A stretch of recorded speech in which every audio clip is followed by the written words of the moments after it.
Caroline Yadan pour le groupe Renaissance.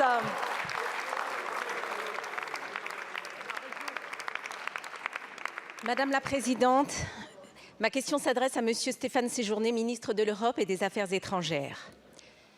Ramenez-les à la maison maintenant. Depuis le 7 octobre 2023, nous l'avons entendu, ce cri de douleur des familles déchirées mais si dignes, qui n'ont plus de larmes, dont les proches ont été kidnappés et qui sont parfois confrontés aux mensonges que des porteurs de haine ont édifiés.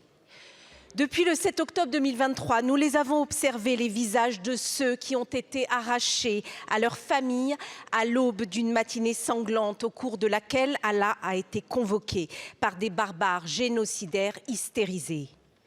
Être otage à Gaza, c'est être privé chaque jour de la lumière du soleil, c'est être prisonnier dans 700 kilomètres de tunnels construits par le Hamas grâce à la générosité des nations, non pour protéger la population civile, mais pour entreposer des armes de guerre destinées à tuer femmes et enfants en Israël.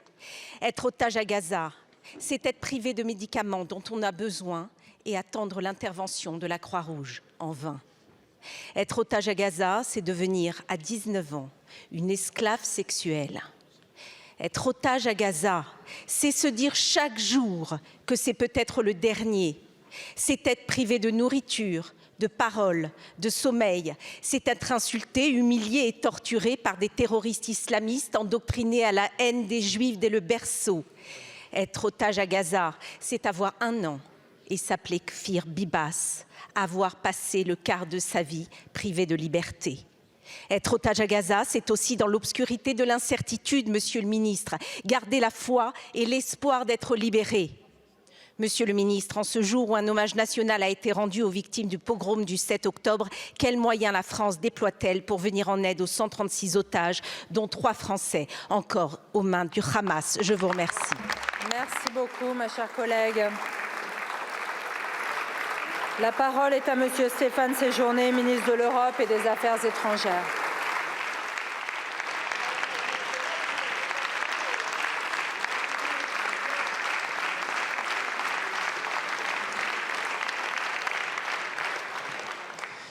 Merci, Madame la députée Caroline Yadan. Comme je le disais, une de vos collègues, je rentre d'Israël où j'étais lundi à l'occasion d'une tournée dans la région et j'ai rencontré les familles de nos compatriotes encore otages des terroristes du Hamas et j'ai vu leur douleur.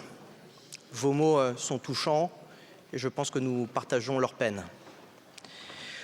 De nouveau ce matin, après l'hommage rendu par la France à ces 42 enfants morts en Israël dans les attaques barbares du 7 octobre, le président de la République et moi-même avons de nouveau vu les familles des otages. Comme le président de la République l'a dit ce matin une nouvelle fois, comme j'ai eu l'occasion de le dire directement, comme je l'ai réaffirmé également à mes interlocuteurs, la libération des otages, tous les otages, sans condition, sans aucune condition, Madame la députée, demeure la priorité de la France.